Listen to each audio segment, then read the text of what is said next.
All right, welcome to the Young Turks. Jake Huger, Anna Kasparian. I've got a lot of energy. So we got stories for you guys. As always, Michigan shooter, a number of stories that come out of that. And then the usual set of madness that exists in the world. But don't worry, we'll walk you through it. We'll give you the actual facts, including some facts that you might find shocking today.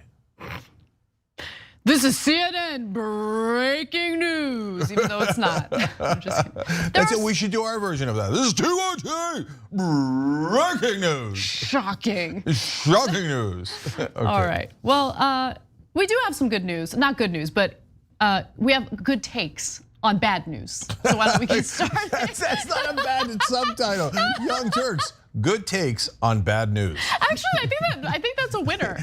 That is kind of what we do. Anyway, all right, let's do it. Parents of the Michigan high school shooting suspect are in police custody right now. This was after the pair evaded authorities for hours after they were charged with involuntary manslaughter. That's right. The parents of Oxford High School shooter Ethan Crumbly were finally captured over the weekend after they attempted to flee prosecution for their part in the tragedy. Now, the man who law enforcement claimed helped the parents hide has also identified himself. So police launched a manhunt after the parents failed to appear at their arraignment hearing on Friday, later arresting them at a Detroit building after a sighting by a member of the public. Early Saturday, police said authorities found the couple on the first floor of an industrial or commercial building in Detroit, some 40 miles south of Oxford, where they live, after someone tipped police Friday night that their vehicle was nearby. Now, the Crumblys claim that, you know, they're good people. They weren't trying to flee. It's just they wanted a safe space to stay in as they were receiving all sorts of death threats. But the fact of the matter is they didn't appear at their scheduled arraignment. There were also other elements that are worth mentioning, including the fact that they decided to withdraw $4,000 from their ATM or from their bank account as they were fleeing, trying to evade the authorities. But we've got more details on this. Cenk, why don't you jump in? Yeah, no, this is actually my favorite part of the story. Disaster story, but this part is a little amusing. They're like, no, we weren't fleeing. We just ran from the house, grabbed all the cash we could, and then hid in a warehouse, instead of being in court where we were supposed to show up for our arraignment. And their lawyer explains that they had, quote, fully intended to turn themselves in before authorities arrested them Saturday morning. Right.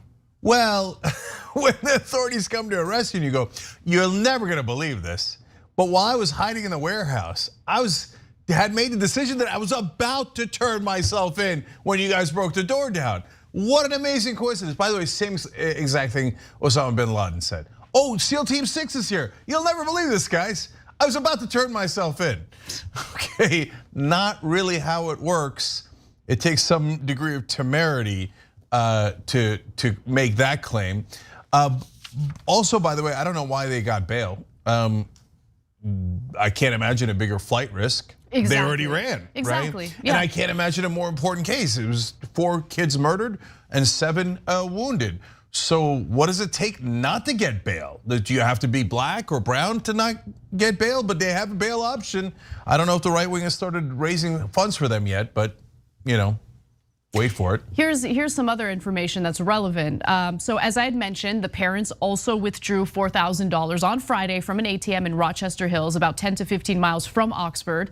And that's according to what a law enforcement official told CNN. Law enforcement were tracking the couple's whereabouts by cell phone pings, but the signal had dropped because the couple's cell phones were mysteriously turned off. They were about to turn them back on, Anna, and turn themselves in and leave the warehouse where they were in hiding, like 3 seconds before the cops caught them. And it's just an unlucky break that they caught there. Now, their defense attorney is doing what defense attorneys are supposed to do. She's attempting to defend their bad behavior, but get a load of the laughable argument the defense attorney made in this video. Let's watch. Last night and throughout the day, we were in contact with our clients. They were scared, they were terrified, they were not at home, they were figuring out what to do, getting finances in order, and we had plans to meet them at 7:30 to text the fugitive apprehension team to get to the court by 8:30 so they could be arraigned first thing. Those were plans we made and solidified, and we did not announce it because unlike the prosecution, we weren't attempting to make this a media spectacle. Right, so it's the prosecution's fault for making these two suspects flee police, and then that led to a manhunt, which of course is gonna be publicized because they're on the run as they're facing involuntary manslaughter charges, but it's the prosecution's fault. Yeah, the reason they were caught is because they publicized their car and their license plate, and a Good Samaritan saw it and then saw, I believe, the mom by the car and then called 911, and they were caught that way. And it was just minutes before they were about to turn themselves in that they were caught, of course. And otherwise, they're such upstanding citizens. That's what they usually do. Anyways, look, guys, one more thing about that. They said they were so deathly afraid. Of what exactly? Are they saying they were afraid of the cops? I mean, who else was gonna come to get them? Are they saying that there's something wrong with the cops, that they would have just shot them? By the way, the cops did go into a situation where these guys were running from the law and they were, considered very dangerous and perhaps armed. And they didn't do anything to them. They just arrested them, perfectly calmly. So I think it's a really good question to ask them. What were you afraid of? Now, both of them are being held in the same county prison as their son, but all three of them, of course, are separated. The parents are in isolation, and they are on suicide watch as well. In regard to their charges, James and Jennifer Crumbly are each charged with 4 counts of involuntary manslaughter in connection with the alleged actions of their 15-year-old son, Ethan Crumbly, who is accused of killing 4 classmates during Tuesday's shooting at Oxford High School in suburban Detroit. Now, in regard to the individual who helped the parents hide out in a warehouse, he claims that he had no idea that the parents had an active warrant, and really that is the big question that needs to be answered as to whether or not he gets prosecuted for helping them out. So he could be charged with harboring criminals or harboring suspects.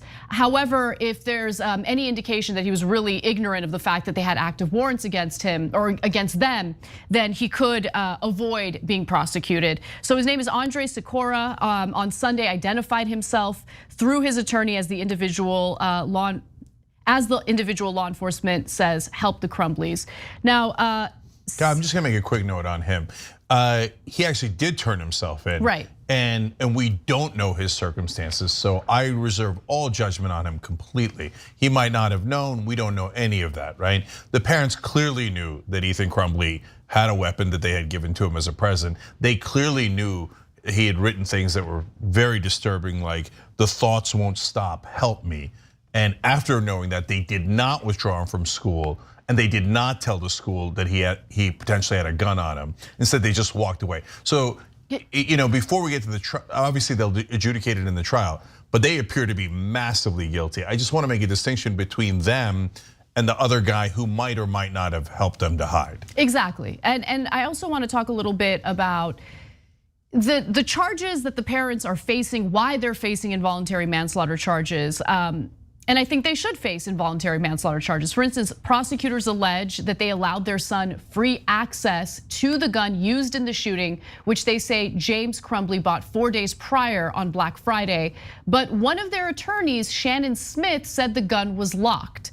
So that's something that needs to be proven or adjudicated. But whether the gun was locked or not, it's abundantly clear that their son, Ethan, not only had access to the gun, but he was posting photos of the gun on social media. He was also engaging in some behavior in the classroom that drew some attention from educators, from teachers, and they reported him to counselors. And it seems as though the parents were aware of that and basically let him know, we're not mad at you, just be a little more careful next time, don't get caught. Let me give you the details on that. So Jennifer Crumbly also posted about the gun on social media, calling it his new Christmas present. McDonald continued. McDonald is the prosecutor in this case. And his mother also took him to a shooting range the weekend before the shooting at the school, according to law enforcement. We also have some more details about those warning signs that the educators had noticed. For instance, the day before the shooting, a teacher saw Ethan Crumbly searching for ammunition on his phone and reported it to school officials. Jennifer Crumbly, the mother, did not respond to school officials when they called her about the conduct, but later that day, sent a text message to her son saying, quote, "LOL, I'm not mad at you. You have to learn not to get caught," end quote. I don't know if she wrote that message or thought the same thing right after he murdered 4 kids and wounded 7. LOL, oh, I mean, no, you know what? We do know actually, because she probably said it to her and herself and to her husband. LOL, our son murdered 4 people with a gun we bought him as a Christmas present when we knew he clearly had mental health issues and was 15 years old. Let's try not to get caught. Let's go hiding in a warehouse somewhere, okay? Yeah. So the degree to which I have no sympathy for these parents is immeasurable. The degree to which I have enormous sympathy for the parents of the victims is also immeasurable. I think these people should spend, look, you can say it's harsh. I think they should spend the rest of their lives in prison. Those kids aren't coming back. If I was the family of the kids who got killed, when do my kids come back? Well, their whole life is taken. Their whole life is taken. And by the way, I'll make note here as a progressive, I'm not sure that Ethan Crumbly should be charged as an adult. He's 15 years old. He wrote things like, "My life is useless, the world is dead, the thoughts won't stop, help me." That's a cry for help from this to whoever would listen, the school, his parents, etc. And so he's got issues, and that is an interesting case as to whether he should be tried as an adult or not. The lunatic parents who gave that 15-year-old a gun and then tried to flee the authorities. Yes, that is not unclear. That is very, very clear. They're definitely, again, it gets adjudicated in court, but from the evidence we can see, they appear to be enormously guilty. And just a few more facts to the story, what we're learning as it develops. So the day of the shooting, this is chilling. A different teacher became alarmed after the alleged shooter had a drawing that showed a semi-automatic handgun pointing at the words, "The thoughts won't stop, help me," to Jenks' point. Another section displayed a drawing of a bullet with the words "blood everywhere" written above it. Between the drawing of the gun and the bullet is one of a person who seems to have been shot twice and is bleeding. So when the teacher saw that, of course, she reports it to school officials, but what's incredible is while it seems as though the educators wanted him to leave school that day, this is the day of the shooting, the parents were relentless in demanding that he go back to class. And they listened to the parents, and unfortunately he was allowed back in class. They did not search his backpack, which is something that the school officials have the right to do. Also, below that figure, in regard to that drawing that he had, below that figure is a drawing of a laughing emoji, prosecutor Karen McDonald said. Also found on the note, according to McDonald, again, McDonald is the prosecutor, "My life is useless and the world is dead."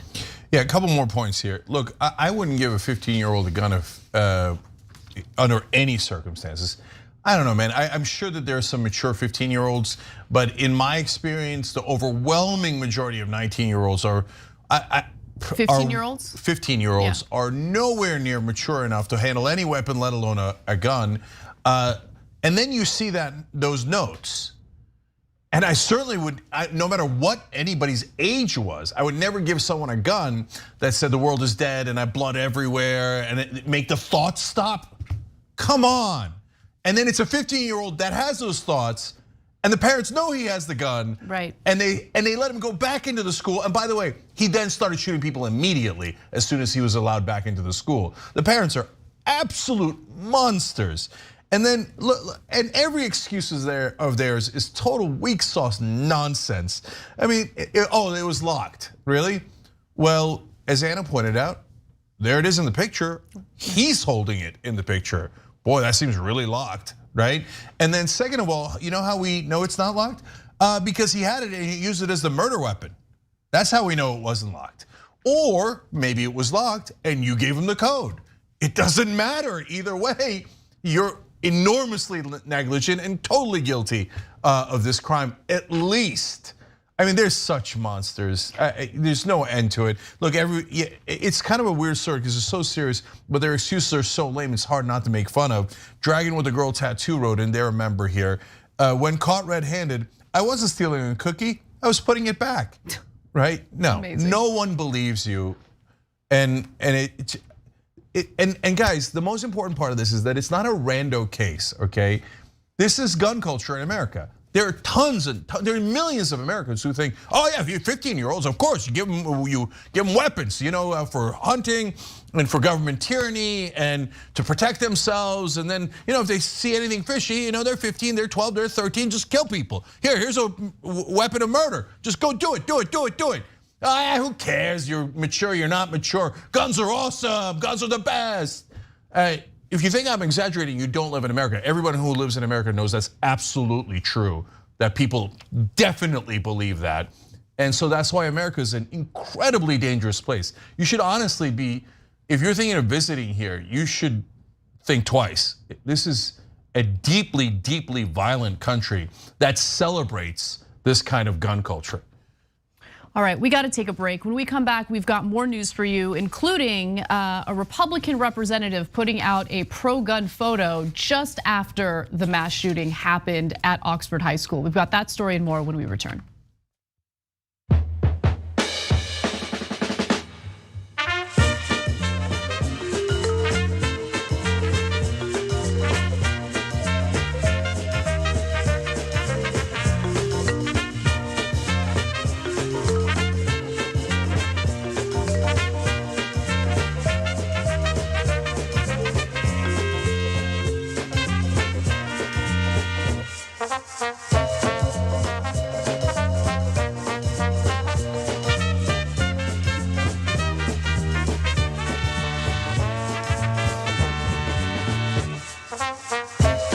All right, guys, so tonight on Old School, that's at 10 o'clock Eastern, I think I'm gonna show you some of the circumcision pictures.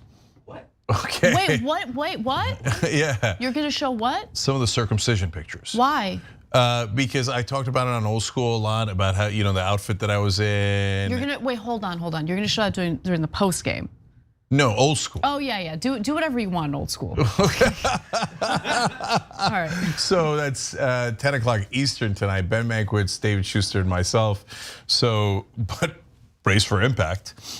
So, by the way, if you miss it though, if you're a member, you can get it anytime you want. So tyt.com/join. Just keeping it real. It's gonna be a hell of a show. Okay, Little Mac McGee writes in the member section, the best part of every Monday, the return of TYT after a weekend, and having it be Cenk and Anna is what makes it the greatest. Well, that's very kind of you. We really, really appreciate it. And I interacted with him a little bit more over the weekend because he attended the Wolfpack workshop. And he was awesome for doing that. And he joined Wolfpack too. By the way, if you want to join Wolfpack, it's a perfect time. They're doing a membership drive. It would really help them, and it's essential. wolf-pack.com/go. So do as Little Mac McGee did. Occam's Taser says, at least I know that if I ever get lonely and want some attention, all I have to do is withdraw all of my money in a single ATM transaction. Well, that'll get some attention. Too Strong for Democrats, I like that handle, writes in, they never grew up. Immature adults have a lot to be afraid of. The same kind of things you young kids under distress get afraid of. It's true, but you know what I realized is that the great majority of adults have never grown up. They're just play acting what they knew as kids. So I actually see it in the cable news guys too. Like I think they're like Jake Tapper is a child and he's trying to act like an adult. Like that's why they put on airs and they put the kerchief in and when they looked on there, is that you and stuff? Because they're trying to act like serious grown-ups that they saw on television when they were kids. Anyway, that's a longer story. Kara Curley says, if you can't handle a car, you can't handle a gun. Yeah, in our crazy country, we think, oh, whoa, no. You can't drive a car. Not only that, you can't drink a beer. You can't smoke a joint. Oh, gun, yeah, sure. Have an AR-15, who cares? We're lunatics, man, as a country, as a culture, we have lost our minds. New member on YouTube, Gina Jones. Gina, you're a bit of an American hero. Thank you for joining us. Hit the join button below on YouTube.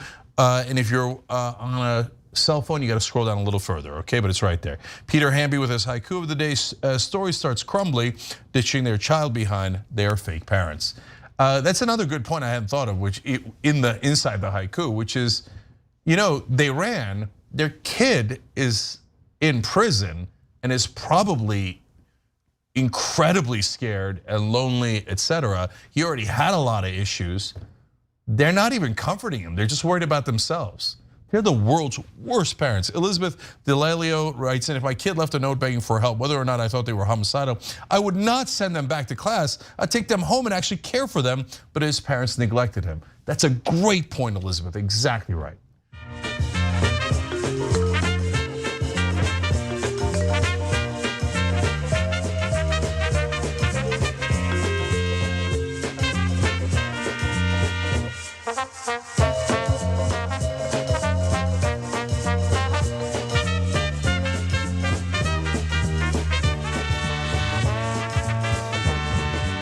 Back on TYT, Cenk and Anna with you guys. More news. Republican Representative Thomas Massie decided to post a photo, a nice little holiday photo over the weekend, and the timing couldn't be worse, especially considering the fact that there was just a school shooting that led to 4 kids dying as a result of one of their classmates opening fire. So here's what the photo looks like. Thomas Massie tweets, "Merry Christmas, P.S. Santa, please bring ammo."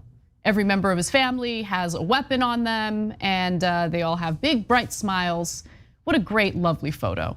Now, of course, there was a lot of backlash to that image, especially from individuals who have actually lost family members as a result of America's lax gun culture. Fred Gutenberg, whose 14-year-old daughter, Jamie, was one of the 17 people gunned down in Parkland, Florida, responded to Massie's tweet writing this: "Since we're sharing family photos, here are mine. One is the last photo that I ever took of Jamie. The other is where she is buried because of the Parkland school shooting.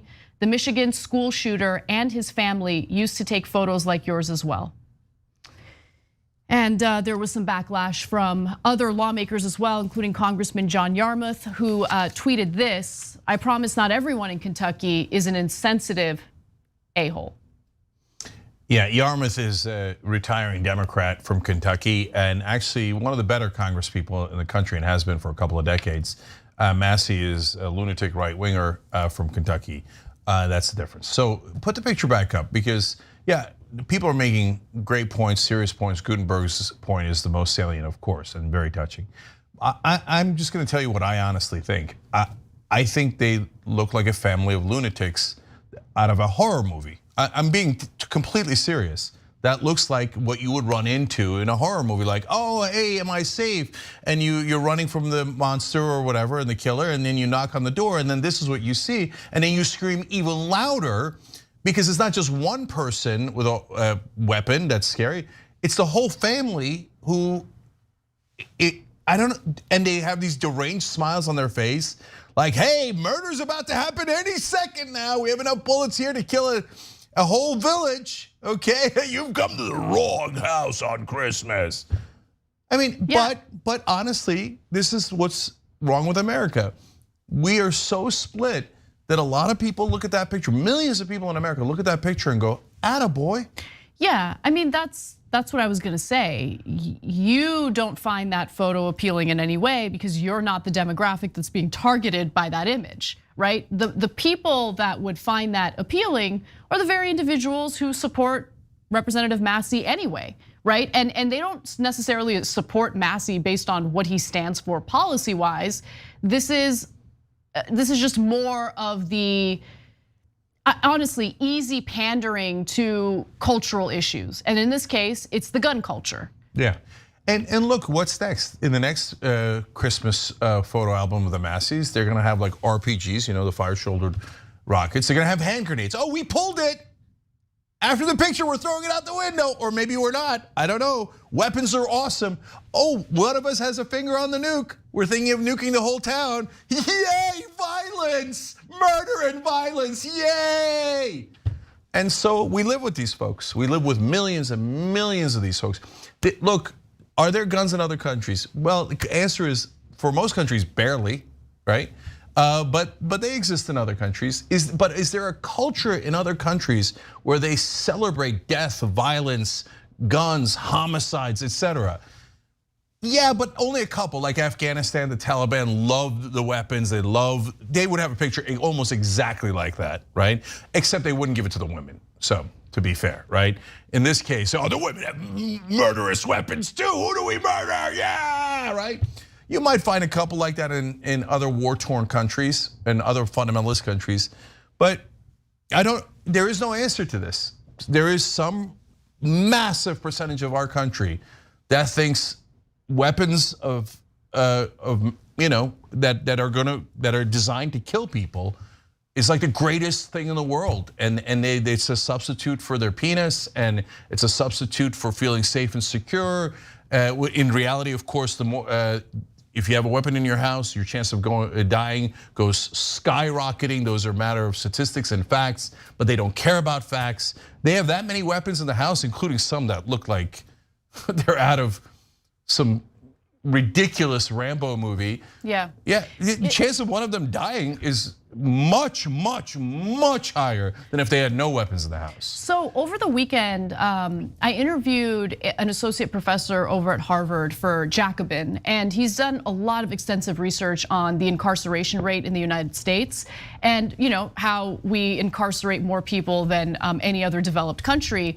And I promise this all connects. So the United States, compared to other developed countries, stands out in terms of its violence, in terms of violent crime. And part of the reason why is because the United States does not have a robust welfare state, right? And so that leads to people feeling this sense of insecurity, this lack of safety. They think they need the guns to protect themselves, which I get, like that's a rational thought. And so people start arming themselves, thinking that they are Rambo, thinking that they can protect themselves in any and all situations where someone poses a threat.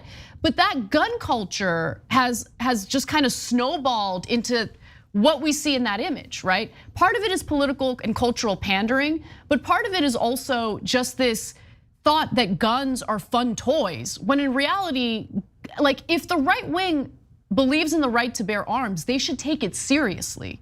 They should treat it as a weapon that could do mass harm to people around them. And they should be preaching responsibility with guns. But they don't do that. They treat it as a toy. They treat it as if it's not a big deal at all.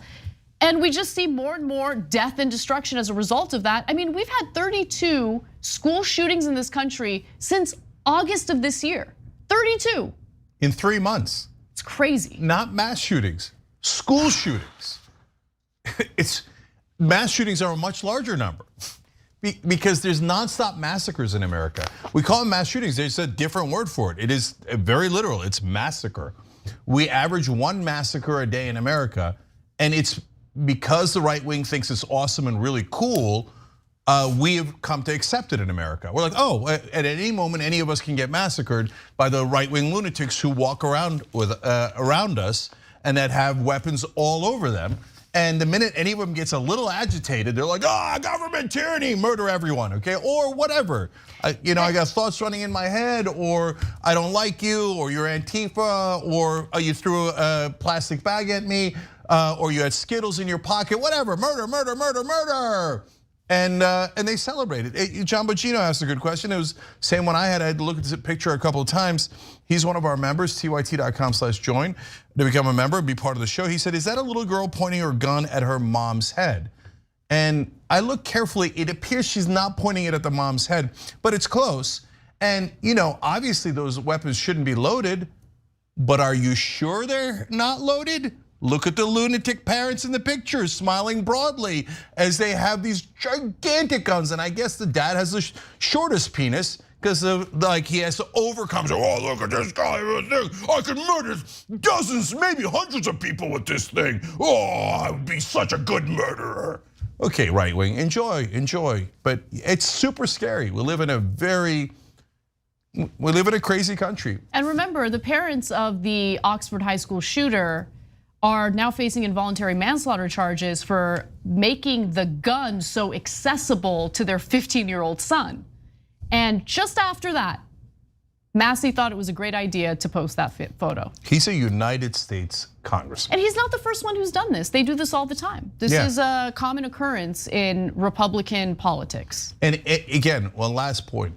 If you live in Japan or England or any other civilized country, you think, yeah, I know he's a congressman for now, but obviously he's not going to get elected again after having a little kid in the picture with a high-powered weapon, he looking like a lunatic, having his whole family look like a bunch of murderers ready to shoot themselves, each other, people that come in, innocent people. Obviously not going to get elected again. Oh no, he'll win easily, easily.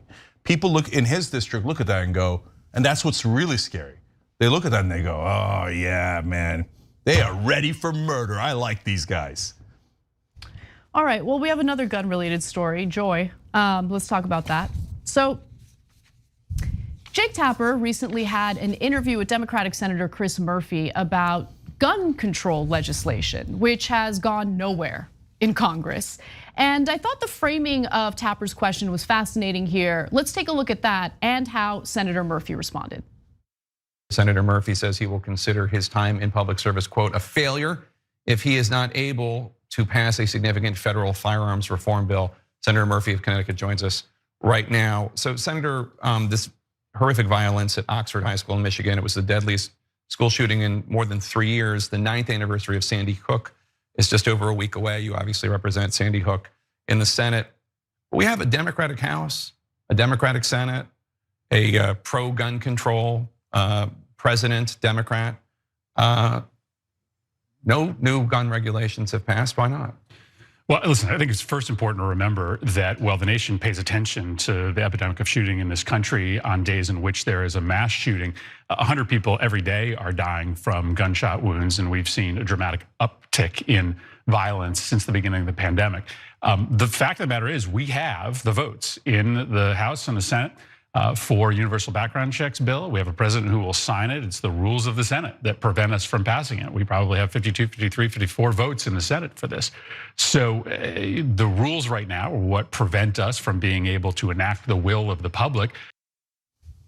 So in other words, we have the votes. We have majority of senators who want to pass gun control regulation. We know that public opinion is on our side, but what are we going to do? We still have that legislative filibuster in the Senate, which requires 60 votes to pass anything, and so that's standing in our way. Yeah. Okay, great. So in this first clip, Jake Tapper has done nothing wrong at all. That's going to change in the second clip. That was a perfectly good question, and the same question I'd ask. Well, you guys control everything. Well, why haven't you passed it if you say it's such a top priority for you, right? In this case, Chris Murphy, who on this issue is generally pretty great, right? To be fair and give you the full context, has a terrible answer because there are no good answers. Oh, because of a rule in the Senate, we cannot pass what a majority want in the Senate and the House. And the president also wants it. We cannot have what the majority want in a democracy because of the rules of the Senate.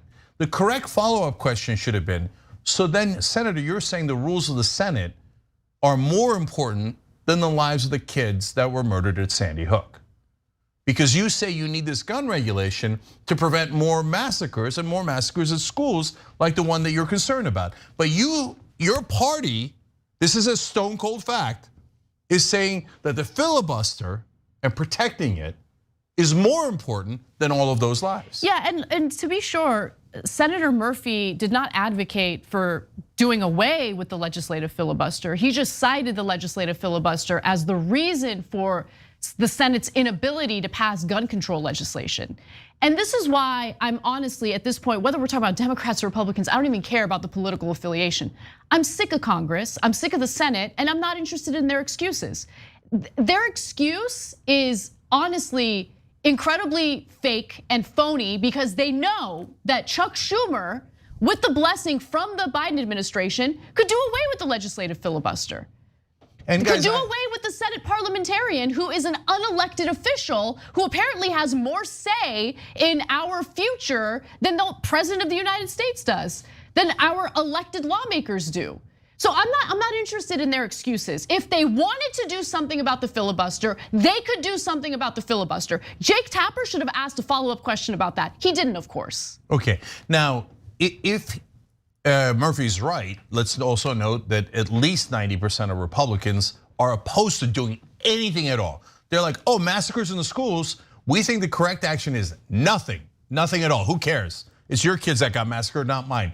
My legislative proposal is nothing at all. And you have a proposal? It's just the simplest thing in the world, federal background checks. 97% of Americans agree to it, including the overwhelming majority of Republican voters. I don't care, I don't want to do anything. So if Chris Murphy actually wanted to fight, he would say the Republican Party is pro-massacre. Until they pass federal background checks that their own voters want, they are pro-massacre. But oh, God forbid he should hurt the feelings of his goddamn colleagues. And every time we mention the filibuster, it should be noted that it is an arbitrary rule that was mainly done to fight against civil rights and can be done away with tomorrow by the Democrats. But they say, no, we love that tradition. BS, it's a lie. The filibuster is meant to protect the Democratic Party donors who do not want them to pass economic measures that would help the American people. And if they don't have the filibuster, they'll have no excuse. Right.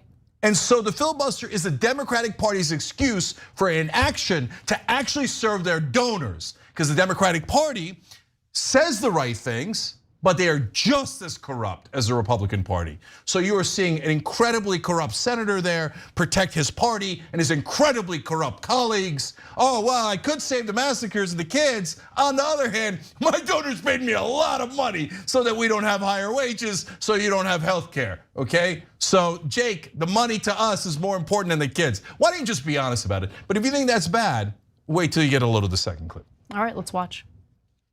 Republican Senator Pat Toomey from the great Commonwealth of Pennsylvania, you've worked with him on this issue. He told me a few months ago, you'll remember, of course, when he and Manchin, both NRA guys, put together a bill to close the so-called gun show loophole. He said that he thinks that that could potentially get 60 votes in the Senate, but there's been no progress on it because people who want gun reform in the Senate want big sweeping gun reform and won't be happy with even just an incremental step like closing the gun show loophole. Wouldn't that, I mean, isn't something better than nothing?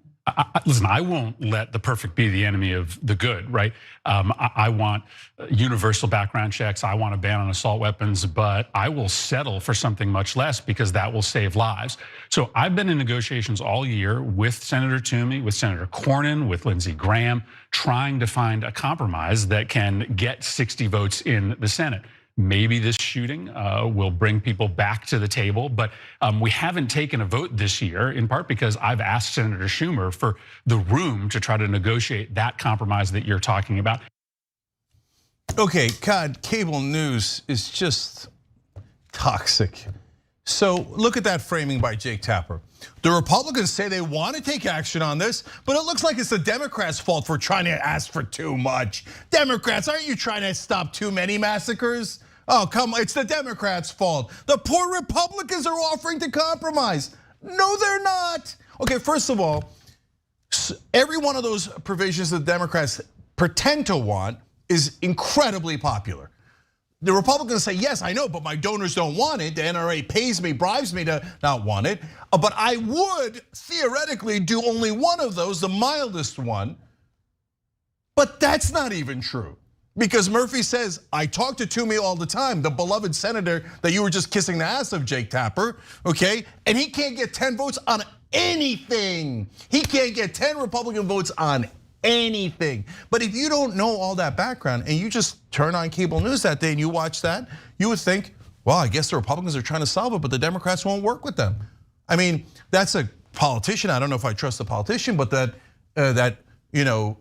news anchor, okay, says that it's the Republicans who are trying to help and the Democrats are blocking it. Why won't they just take it? And then Murphy, of course, because he's a weakling and a classic corporate Democrat, he's like, oh yeah, I'm working with the Republicans, I'm begging them.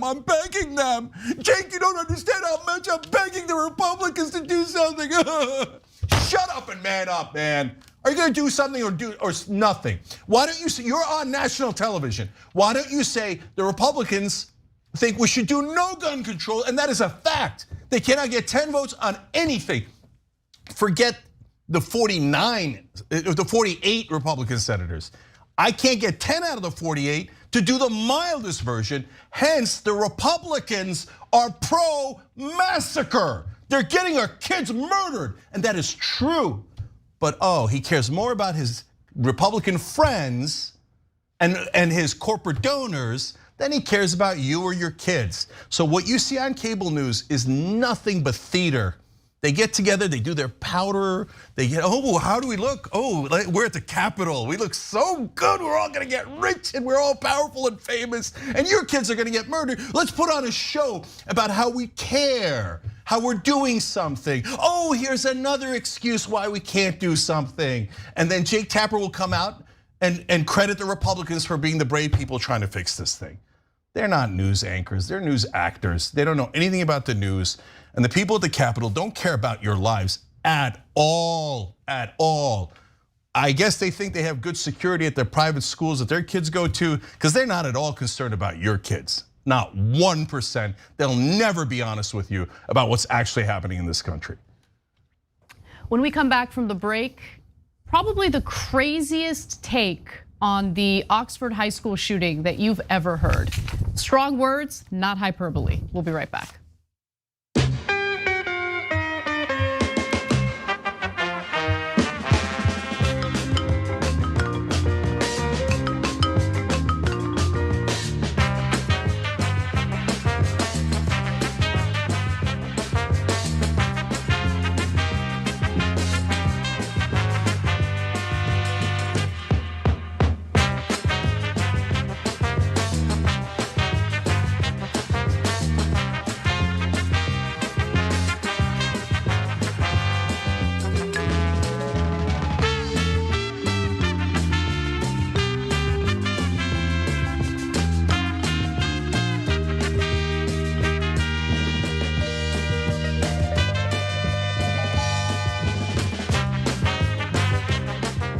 All right, guys, so it's super hard not to just give up on all of this, right? Because the Democrats are the most hopeless party you've ever seen in your life, and the Republicans are monsters. And we keep going round and round, and everybody on TV is a bunch of liars who pretend that everything is normal, everything is great. We're all killing each other nonstop.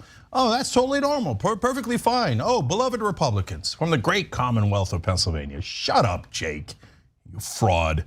Gabby Marita writes, in the Massie family, an unregulated non-militia, they should not have any guns. Happily Vax says, did TYT already make a Christmas card? The entire crew was surface-to-air missiles.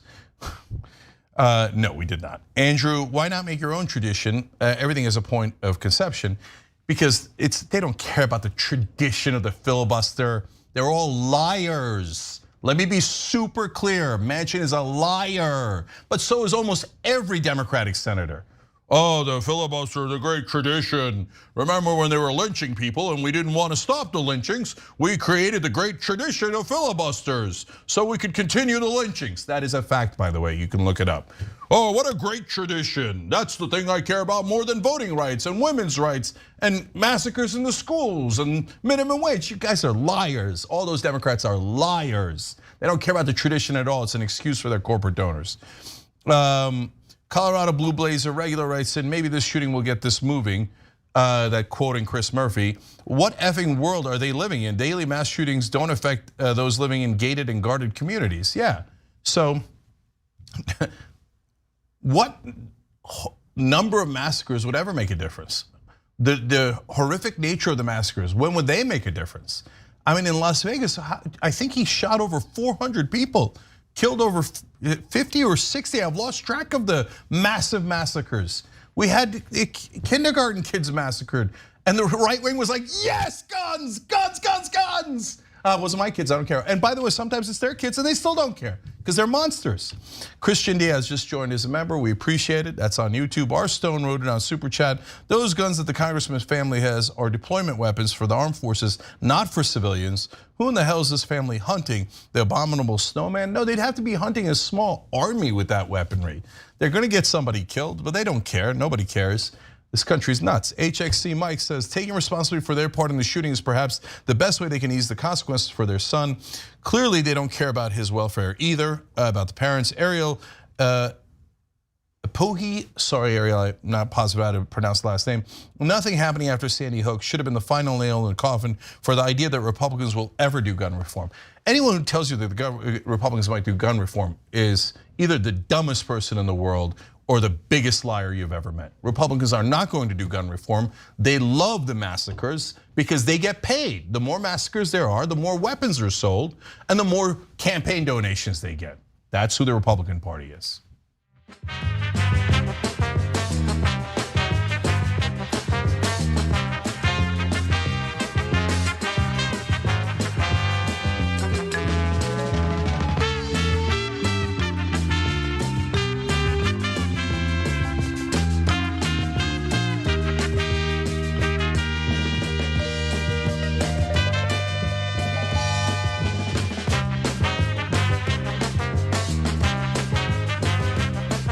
All right, back on TYT, Jen Canano with you guys.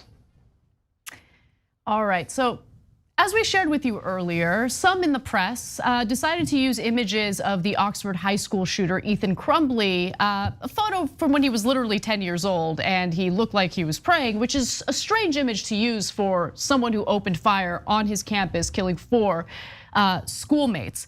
Now, Kim Iversen, who is one of the co-hosts on Rising for the Hill, had her own take on the use of an innocent-looking Ethan Crumbly photo. Let's hear what she has to say and make sure you listen till the end. Look at the photos of Ethan Crumbly people on social media and some media outlets are using. He's now 15, and yet they chose this angelic-looking photo from about when he was 10. What is the purpose of this when there are several other photos like his mugshot that could have been shown instead? This same sort of tactic is used in reverse against Black perpetrators and even victims. Rather than use their school photo of them smiling and looking like good kids, they use the meanest looking, most aggressive photo they can find on social media to portray them as villains. They attempt to portray them as people who either obviously would commit the heinous crime they did or victims who deserved it.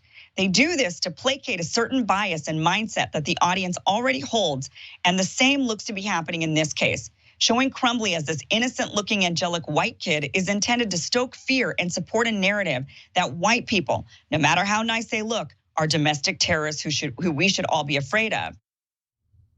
I mean, what are you gonna do? That was, I'm not exaggerating, this is not hyperbole. That was literally the dumbest take I have ever heard in response to the media's coverage of a school shooter. The dumbest take. Like, she got paid to say that.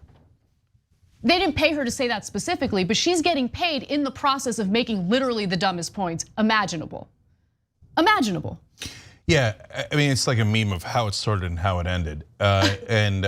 Because I was told that was a controversial segment. I started watching it, I'm like, yeah, that's a perfectly fine point she's making. You know, why is he getting this angelic picture? In fact, it's a point we made on the show. And then her conclusion was, well, that's because they want to paint all white people as murderers? What are you talking about? No, it would, by showing him as an angel, it does the opposite. Like, oh, he might have killed 4 people, but look at him praying, he's such a nice kid, you know? How would that show all white people as murderers? It's just unbelievable. You know, I guess maybe it's a conspiracy theory, like, oh, because that's all the right wing believes in anymore. They're like, facts, that's for other humans. Okay, we love conspiracy. If you show white people looking angelic, that actually means that you're trying to make them look like the devil. It's amazing. It's incredible that she made that point. Anyway, so you would think, considering all the backlash she got for making that incredibly stupid point, she would maybe rethink, how she handled that. Maybe consider how she's just making something up in regard to why certain images are used in regard to white mass shooters. But no, she decided to double down and she decided to quote tweet my reaction to her original video. So my reaction to her original video was simple. What the F? She didn't like that. And so she quote tweeted it and said, the photo used for the shooter is meant to support the narrative you've created in people's minds, meaning the narrative I allegedly created in people's minds. Christian white males are terrorists no matter how angelic they look. Oh, that's fascinating. I didn't know that I created that narrative on the show. Did I create that narrative when we showed, all those other young white males who opened fire and conducted mass shootings across the country? Was I the one who created that narrative as we showed the Charlottesville Unite the Right marchers, chanting things like the Jews will not replace us, right before one of them decided to run over and murder a counter protester named Heather Heyer? Was I the one who created that narrative? Was I also the one who created the narrative of what happened on January 6th, when you have all of these Trump supporters using brutal treatment toward law enforcement as they're trying to, in their minds, overturn the results of the election, which they didn't like? Was I the one who created that narrative as well? I mean, the fact that Kim Iversen, who by the way was an idiotic Tulsi supporter who would attack me incessantly because I actually did my due diligence and read about her record and formed an opinion and thought based on that. She's the one who thinks that she's right about this. She's the, a defender of all white people in the country. White people can never do any harm. They can never do any wrong. And if you ever point to the white nationalists in this country who carry out acts of violence over and over and over again, you're the bad guy. You're the bad guy because you gotta be gloves off when it comes to white nationalists carrying out acts of violence. Focus on the others, don't focus on the young white men.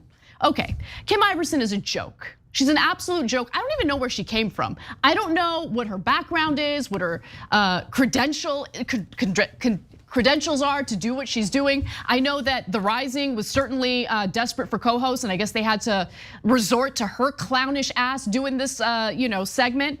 But nonetheless, one other tweet I wanted to share with you guys, because apparently Keith Olbermann also went after her. She didn't like that. Liberal outlets like TYT and MSNBC have spent the better part of the past 5 years telling people Christian white men are our nation's biggest threat, yet people like Keith Olbermann and Anna Kasparian can't understand my conclusion on this. No, I understand your conclusion. Your conclusion was incredibly stupid.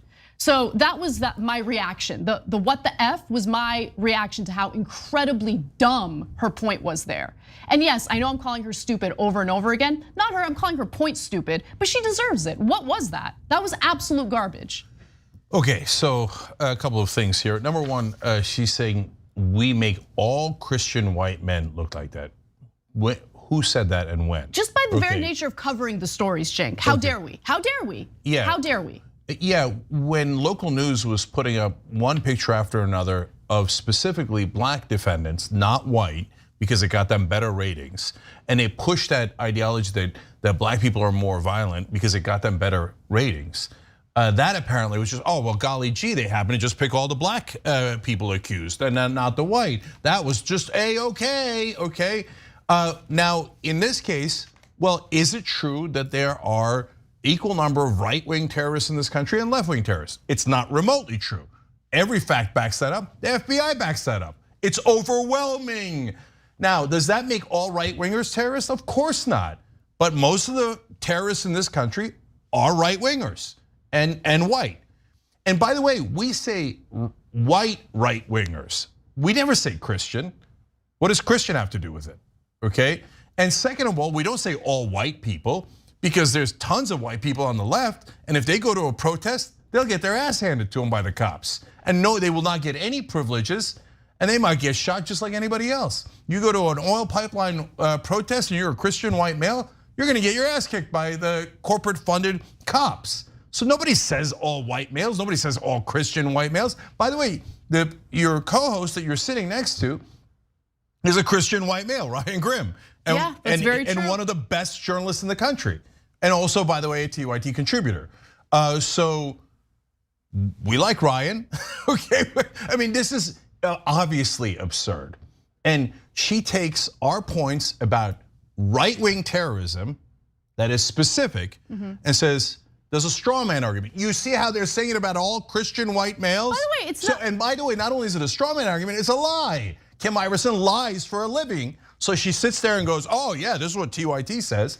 Well, I mean, look, we don't sue people, but I guess the Hill doesn't mind at all defamation, slander, all that stuff, right? Oh, call us, bad, that's calling us religious bigots, that's calling us racist, etc. And they don't care, but to be fair to the Hill, and this is a problem, sometimes people will say, hey, Cenk, why don't you have right-wingers on the air more?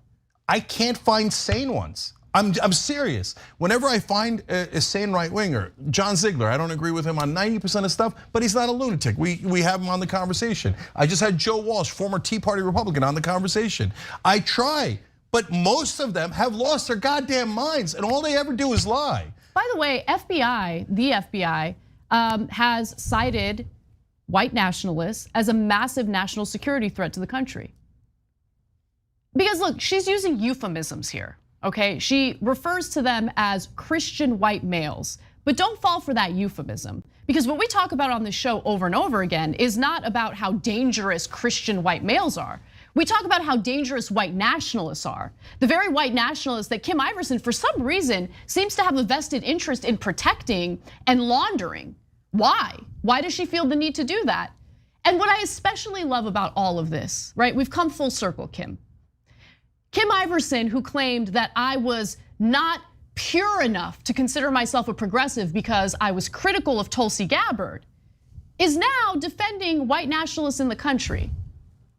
She had the audacity to claim that I am not who I claim I am because I wasn't supportive of a lawmaker who was running as president, who I actually took a little bit of time to look into the record of, something that she was too lazy to do.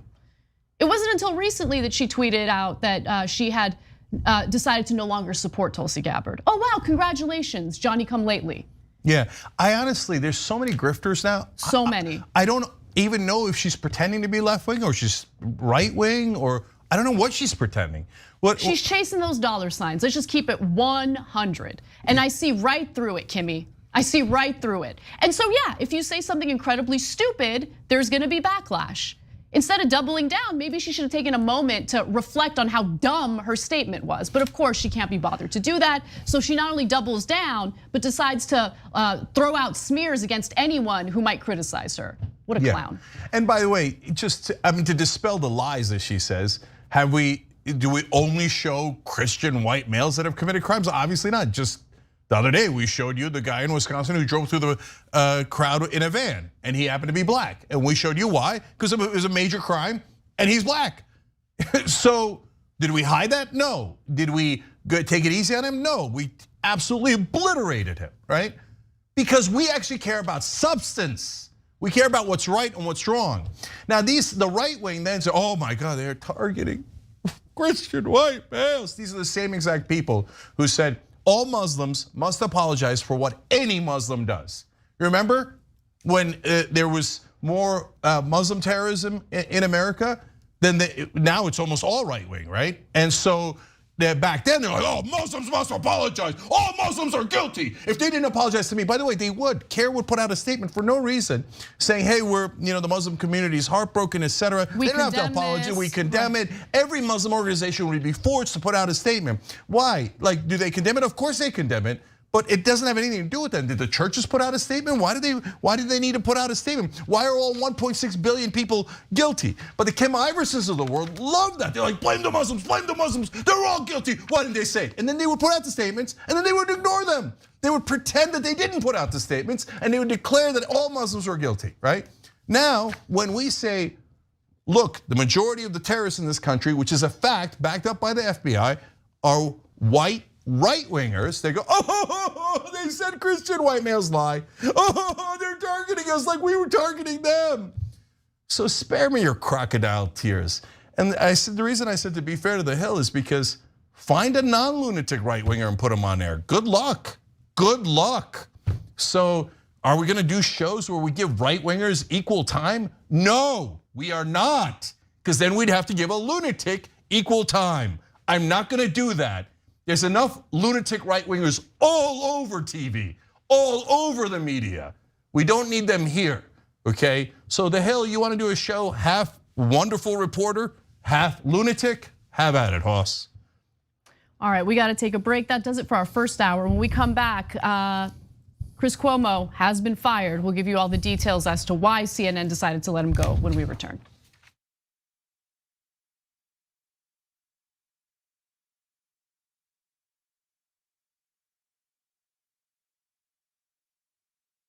Every day, the Young Turks delivers 2 hours of solid, fact-based, timely news and progressive commentary on all the day's most important stories. We keep our viewers informed while also providing perspective and insight on the news we cover, so you understand not only what's happening, but also what's happening behind the scenes, the stories behind the stories.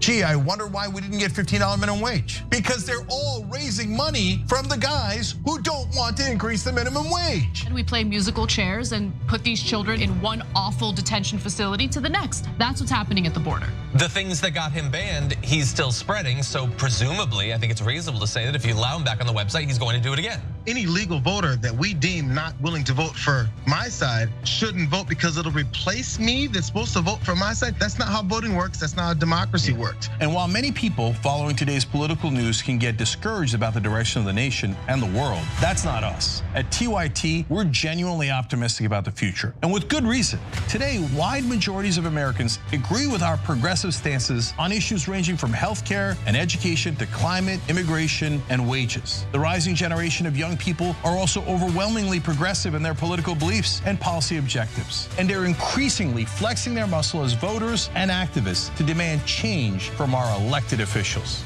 The traditional mainstream media is mostly AWOL. They, along with the government and many other cherished institutions, have been captured by corporate interests. Audiences sense that they're not getting the whole story or even the truth from once trusted outlets, whether broadcasting cable TV news networks or national newspapers and magazines. The Republicans say we will serve our corporate masters at all costs, including killing democracy, yet here we are. Where else do you hear that? You hear that on NBC, on ABC, on CBS? You hear it nowhere. They don't want to talk about money in politics because it's really hard to pass judgment when your media organization is funded by fossil fuel companies. The antidote is the Young Turks. Unlike mainstream corporate outlets, we're not beholden to corporate advertisers, to defense contractors, to Wall Street, or to Big Pharma. And we don't carry water for the Republican or Democratic parties. So watch us Monday through Friday at 6 p.m. Eastern, 3 p.m. Pacific, and join the thousands of progressives around the globe who tune in every day for TYT's unmatched, award-winning content and see what it's like to experience a news organization that only answers to you.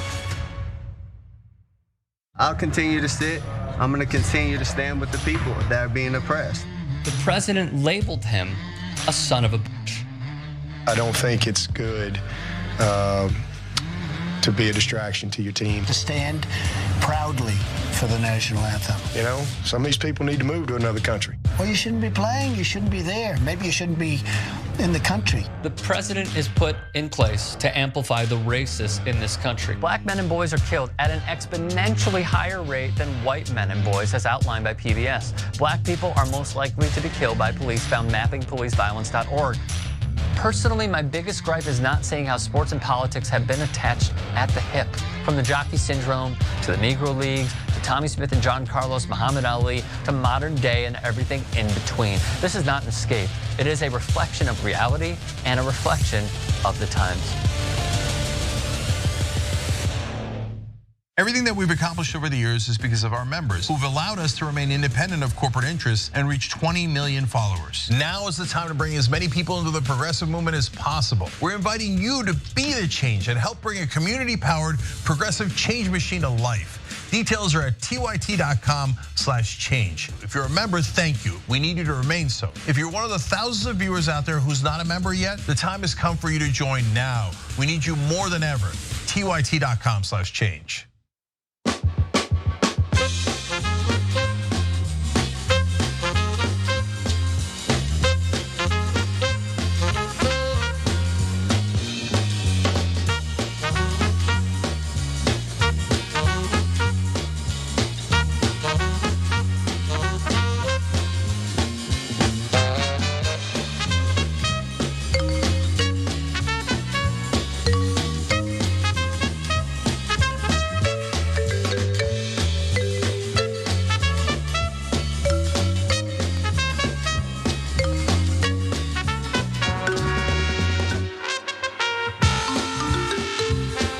All right, Young Turks, Cenk and Anna with you guys. Also, Melissa Blosser and Dalton Pierce. They just joined by hitting the join button below on YouTube. Thank you guys, we appreciate it, you make the show possible. Speaking of which, our members wrote in about the Kim Iversen segment. I Am Sock wrote in, I approve of the extended dunking on Kim Iversen by Anna. Thank you. Thank you for your approval. I enjoyed it. It's very, it was therapeutic almost. Yeah, and Chipper or Cypherbox wrote in, Anna, Kim Iversen was a huge Tulsi fan, and just like Dave Rubin, she presents as a lefty, but is really just a right-wing grifter. Yep. You know, we were talking about it during the break. I still don't know whether she's pretending to be left-wing or pretending to be right-wing or pretending to be whatever she's pretending. All I know is if you're a grifter now online, all you gotta do is show up and say you like Tulsi and Tucker Carlson and somebody will pay you, okay? And you don't like vaccines, boom, boom, boom. You're gonna get, and I hate to say it because like people, that's pretty alluring, but you're gonna get hundreds of thousands of dollars like overnight. They're looking for propaganda mouthpieces, okay, that are barely functioning on camera. And Kim's like, I am functioning, I will say whatever grift you want. And so they're like, oh great, perfect, hire her. Okay, amazing. All right, go ahead, Anna. All right, so big news over the weekend. CNN host Chris Cuomo's suspension from the cable news network turned into a termination after the cable news channel claimed that they were presented with some new information. Now, this follows the New York Attorney General Letitia James releasing documents that indicated that Chris Cuomo was very much involved in trying to protect his brother, former Governor Andrew Cuomo, as he was being accused by multiple women of sexual misconduct. Now, here's what we know based on the new information that CNN was presented with. It had to do with sexual harassment allegations against Chris Cuomo by a former colleague from ABC News. So a lawyer representing the woman said this, my client came forward at this time because she felt in sharing her story and related documentation, she could help protect other women. This is Deborah Katz saying so in a statement. She added that the woman wished to remain anonymous. Now, we don't know all the details of the alleged sexual harassment claims. Now, Katz did say that her client was motivated by outrage over what she said was the hypocrisy of Cuomo's assertion to viewers of his profound concern for the targets of sexual harassment. Now, this woman making the accusations against Cuomo claims, well, you can't really be concerned about victims of sexual harassment if you have sexually harassed me. That was the thinking behind her decision to come forward. Now, here's CNN's reaction to all of it. Matt Dornick, the head of communications for CNN, said that outside attorneys last week determined Cuomo had committed fireable offenses related to his brother's scandal, violating the terms of his contract. When the new allegations came to us this week, we took them seriously and saw no reason to delay taking immediate action, he said in a statement. So it appears that they were planning on terminating him anyway because Cuomo was not forthright in letting his employers know just how deeply he was involved in his brother's case. Cuomo also announced today that he will be ending his Sirius XM radio show following CNN's decision to fire him. Cuomo denies the sexual harassment allegation. Cuomo spokesperson Stephen Goldberg denied it in a statement to the New York Times. These apparently anonymous allegations are not true, Goldberg said, calling Cuomo's termination unwarranted. Cenk.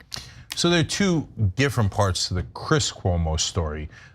One is the part about the things he did actually wrong, right? So what are the things he actually did wrong? Well, if it turns out that he grabbed a woman as is alleged, and we'll give you the previous statements before that somebody made at ABC, well, that's clearly wrong. And so there's no question about that. There's nothing about that, okay? So then I can see why CNN would have to let him go. But the other part of the story, where they all pretend to have journalistic integrity, I cannot stand it. It doesn't have anything to do with Chris Cuomo. I just can't stand their fake claims of ethics. Oh, Chris, broke the rules here at CNN about journalistic integrity because he helped a politician. What are you guys talking about? The whole point of CNN is to help politicians. You cover up all of their misdeeds, you cover up all of their corruption. They all get bribed to the tune of millions of dollars. And you say, oh, no. The drug companies and the oil companies are just giving them money to talk to them. because they happen to agree on the positions. We have journalistic integrity. All these people that take money from the big bankers, they're just lovely people they're having a debate. They're having a debate. Oh, you took money from the banks and you want to protect them? So do I. Oh, but I want to protect them more than you. They're having a legitimate debate, and CNN is covering that legitimate debate. Let it go, let it go. You guys all support politicians, and you do it in far more nefarious, far more dishonest ways than Chris Cuomo did. Right. So spare me your fake outrage on that. But if he personally did something wrong, then he's got to go.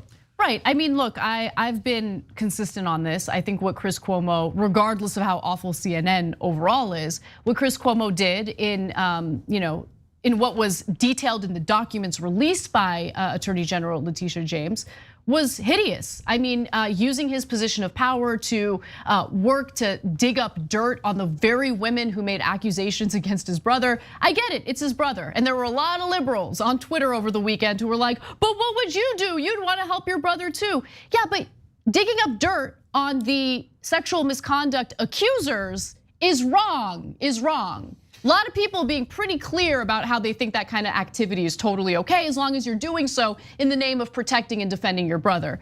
But I also want to go to the allegations that Cenk was alluding to a little earlier, because there had been sexual harassment allegations against Chris Cuomo earlier. In September, for instance, Chris Cuomo's former executive producer at ABC News wrote that Cuomo sexually harassed her by grabbing her buttocks at a going away party in 2005, saying, quote, "I can do this now that you're no longer my boss." Shelley Ross quoted from his subsequent email, noting that he apologized to her husband before apologizing to her. And in regard to CNN's decision to fire Cuomo, he had a reaction to that, which he posted on Twitter, writing, quote, "This is not how I want my time at CNN to end, but I have already told you why and how I helped my brother. So let me now say, as disappointing as this is, I could not be more proud of my team at Cuomo Primetime and the work we did as CNN's #1 show in the most competitive time slot. I owe them all, and will miss that group of special people who did really important work." And then the majority of you in our poll did not believe that Cuomo should be fired, and you guys were wrong. So here's the poll. Here are the poll results. So should Chris Cuomo step down from his hosting role at CNN? Only 29.22% of you said yes. The vast majority of you said no. And I'm sticking by what I said. You guys were wrong. Okay, so Anna being Anna there, but to be fair to our audience, that was before the new allegations. That's true. So you can keep the poll open, tyt.com/polls. I'm curious what you guys take is there. But there's a lot of weird lines in this story, right? Because the quote that Anna read you guys about the former ABC colleague was already public. We'd already covered it on the show. We don't know if that's the same person that lodged a new complaint with CNN. But if it is the same person, why does CNN wait for her to lodge a complaint? What she had said was already public. She said he grabbed my ass and we worked together and I was his former boss. And so if you formally say it to CNN, that makes a difference? I don't get it, right? And to me, there is a line between crafting a statement for your brother, I don't care, okay? Going after the accusers, I care a lot, right? Then the question there is, what's the line? Did he dig up dirt to try to get information to smear them? Then I care a lot, and that would be horrible, okay? Did he ask who are they to other journalists? Well, that gets dicey. That's more middle ground. And a lot of people would legitimately say he should not use his power at CNN to do that. And some people might say, it's not that big a deal to call a reporter and say, who are the accusers? That's for you guys to decide, It was more than that, it was detailed. You guys could read it for yourselves. We covered a lot of it. He should have been fired, period. Just because CNN sucks and they engage in all sorts of unethical behavior doesn't mean that you let Chris Cuomo get away with doing what he did. You can't use your position of power to try to defend your brother and clear his name the way that he did, period. Yeah, so either way, he's gone, and what will happen is the ban will march on, and what will happen is they'll find a new corporate Democrat to fill that slot, and he will bring on people just like Andrew Cuomo, and the new host will kiss their ass 24/7 while pretending to be neutral. They will have no progressives on, they'll have right-wingers on, and they will push the Overton window all the way to the right where corporations get everything, and then they'll go, that is journalistic integrity, when you lie to your audience far more effectively. Let's talk about big pharma profits during COVID, just as poor and developing countries are being refused the vaccine. So, the Biden administration has implemented new travel restrictions in response to the Omicron variant. Anyone traveling internationally to the United States, whether it be a foreign traveler or a United States citizen, needs to have a negative COVID test within 24 hours of the flight to the United States. This new testing timeframe will apply to everyone, regardless of nationality or vaccination status. The plan outlined by the White House website says documentation of having recovered from COVID-19 in the past 90 days is also accepted. There is still a requirement for foreign travelers arriving in the United States to be fully vaccinated. Now, before the new rule went into effect, all vaccinated travelers were required to test within 3 days of their departure. Now, Biden also announced that the federal mask mandate requiring travelers to wear masks in airports, on planes, and other modes of public transportation, such as trains and buses, has been extended through March 18th. Now, the Omicron variant, although we don't know enough about it yet, it's still being tested. We're still trying to figure out whether or not the current vaccines are still effective against it, has been spreading pretty rapidly. And there are already cases of this variant here in the United States. Now, even children as young as older than 2 years old will have to get tested if they're traveling to the US. So as long as the kid is 2 years old and older, he or she will have to get tested. Now, these travel restrictions, sure, make a lot of sense, but it's like putting a Band-Aid on a gushing wound. Because the real problem here is that we keep seeing the emergence of new variants. And the reason why we see the emergence of new variants is because poorer countries, developing countries still have not had the same access to the coronavirus vaccines that we've seen in richer countries like the United States or EU countries. So just to give you more details on that, Big Pharma does not want to waive the vaccine patents. They do not want to make it readily available to everyone, even though we need it to be readily available to everyone in order to finally effectively combat coronavirus. But Big Pharma is looking out for their profits. And so in the first week of the Omicron variant, which sparked global fears of a new wave of infections, a small handful of investors and executives with Pfizer and Moderna, currently the world's the main makers of COVID-19 vaccines, saw over $10 billion in new wealth, with the Moderna's CEO alone adding over $800 million to his personal fortune. So that's why they refuse to waive the vaccine patent, by the way, with the help of EU countries, which is absolutely hideous and disgusting. And turns out, even with all those fears that people have in regard to the new variant, investors are like, cha-ching. Cha-ching. This means that the pandemic is going to be extended. This means that Pfizer and Moderna get to make more money. Based on data compiled by Global Justice Now, just 8 top Pfizer and Moderna shareholders added a combined $10.31 billion to their fortunes last week after stock prices soared in response to the emergence of the new variant. So understand how this vicious cycle for the planet is a great virtuous cycle of profit for the drug companies. So they protect their profit margins by not giving a cheaper version to the rest of the world that they could afford. And so they're gonna have to pay through the nose, and they can't pay that much. And so not a lot of people are gonna get vaccinated in the rest of the world.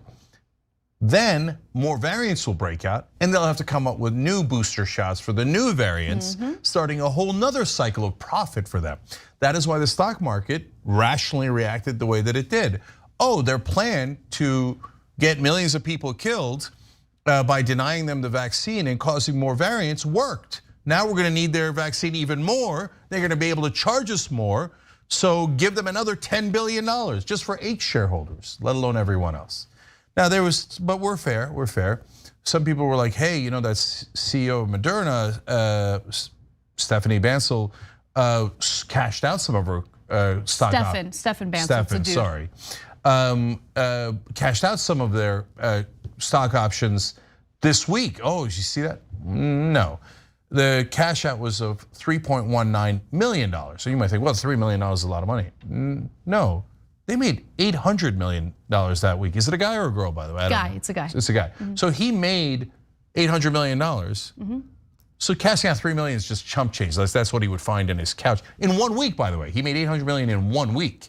And so overall, he now has $6,876,528,630 in just the stock that he owns, okay? So now, is he going to be able to spend that in his lifetime? No, there's no humanly way to spend that much money. But he thinks, oh, more people died all across the world. Yes, I got another $800 million. And now I will feel that my genitalia is slightly larger than Pfizer's or Johnson & Johnson's CEO. Okay, so I feel, oh, I have moved up in the Forbes 400 list. I am now number 127. I feel so good. How many millions died? Who cares? Who cares? Who cares? Yeah, and look, Moderna has profited more. The vaccine has been a game changer more for Moderna compared to Pfizer, because Pfizer has had other big name drugs that have been incredibly lucrative for Pfizer. For Moderna, the coronavirus vaccine has been a complete game changer. And so as a result, they don't want to do away with or lift the vaccine patents, which would, of course, threaten their future profits, even though they've made a tremendous amount of profits already. And as Tim Burley from the Global Justice Now group says, pharmaceutical companies knew that grotesque levels of vaccine inequality would create prime conditions for new variants to emerge. They let COVID-19 spread unabated in low and middle income countries, and now the same pharma execs and shareholders are making a killing from a crisis they helped to create. It's utterly obscene, which is why pharmaceutical companies should be nationalized. This should be considered this is a public health issue. This shouldn't be something where profit motive is a huge part of the equation. And it has been from the very beginning. Real quick, Cenk, and I want to just share, on May 5th of this year, Joe Biden said that he is in favor of lifting the vaccine patents, right? To allow for developing countries to manufacture their own. Now, he said that he's in favor of doing it, but he hasn't really pushed for it. EU countries refuse to do it, right? EU countries do not believe that the vaccine patent should be lifted, and that's been a disaster. And since, by the time we hit May 6th, so a day after Biden said that he endorses lifting the patents, we had, globally speaking, 3,408,814 COVID deaths worldwide. That number has now gone up to 5,254,624 deaths. Okay, so just to give you the difference there, since Biden has announced that we should lift the vaccine patents, 1,845,810 people worldwide have died from coronavirus. So understand, Biden said we should lift the waivers, but they didn't. They didn't. So they denied the vaccine to the whole world. What Biden said was just marketing. He didn't mean a word of it. He never put any pressure on anyone to lift the waivers, etc., or to do the waiver. Okay, so guys, 1.8 million people died across the world so that our drug company executives could make more money. That's right. So now I actually don't agree with Anna that we should nationalize them. I think but what I do think is there's no question that they use government money and government scientists to help them develop those vaccines. Now, the government represents all of us, the taxpayers. Did we get those profits? No. It's so weird. And the only thing that explains it is bribery. So they say, now government, you should use your money and give it to me. And then when I develop a vaccine, I have no responsibility to you or to any other government or to any humanity at all. Okay, I'm gonna make the money and then I'm not gonna share it with the world and I'm gonna let millions of people die, okay? And then you don't get to say anything about it. Why? Because I gave more money to American politicians than any other industry, and that's a fact. So, Yeah. so these drug companies use our money, use our resources, and then look, I don't begrudge them making profits, guys. I actually do believe in the profit motive, okay? But they've already made billions upon billions upon billions, and they actually, by the way, will make more billions if they sell it to the rest of the world. They just won't make as many billions if they sell it at the lower prices instead of the higher prices. And they're saying for the extra billions of dollars that they don't need at all and they already got massive profits. It was already an excellent thing for them that the government helped them to develop these vaccines, but they say no because of our rapacious greed. Because look, and these CEOs, by the way, they could have been worldwide heroes. They developed the vaccine, their companies developed the vaccine in conjunction with the US government and could have saved millions of lives. But they chose instead to be worldwide villains. Look, they're gonna look back at history and they're not gonna be able to believe that we allowed millions of people to die so that drug companies could make slightly larger profits.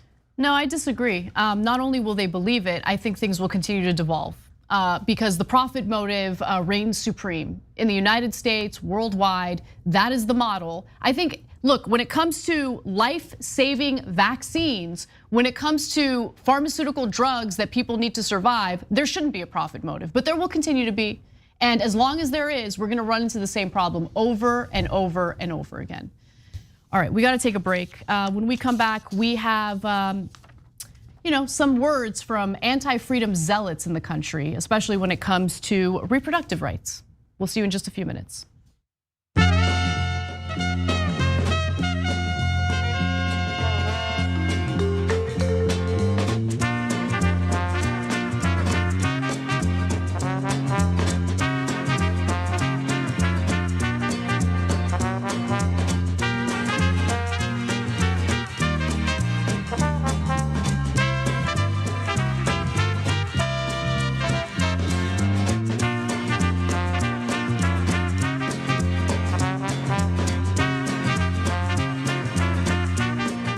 All right, back on TYT. Let's start with Twitch this time around. Crazy Hawaiian said, woot woot, 19 months, love my TYT fam, right back at you.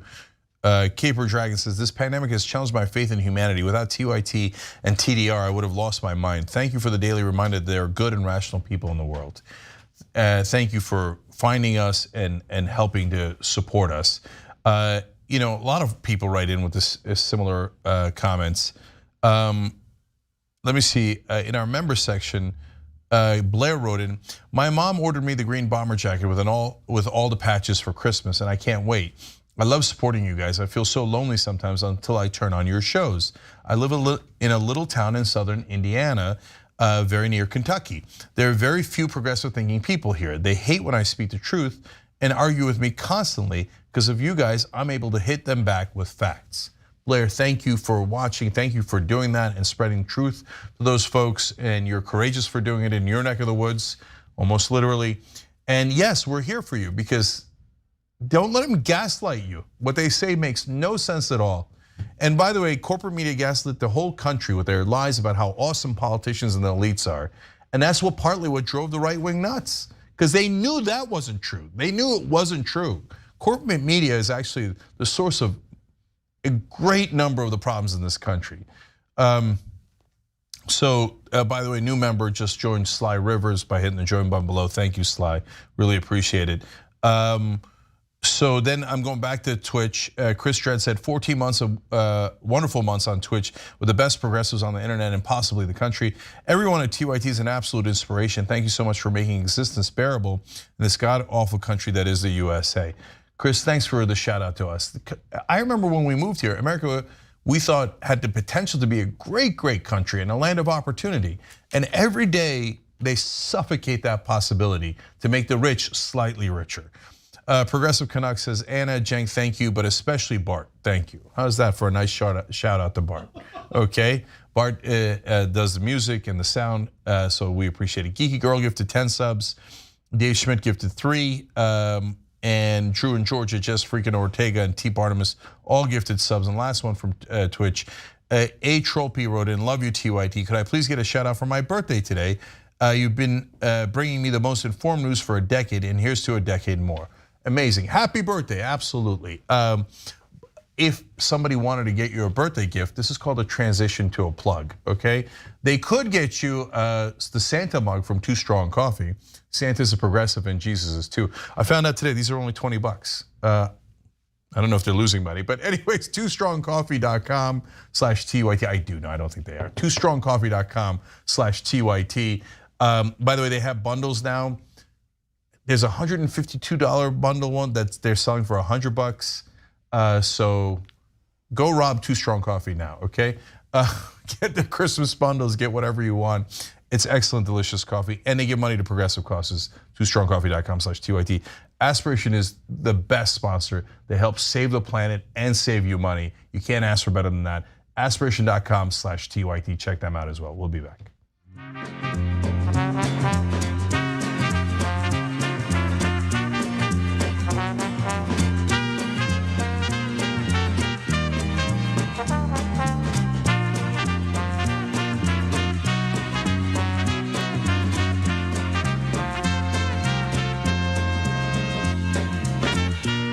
All right, back on TYT, Cenk and Anna with you guys. Anna's got more news.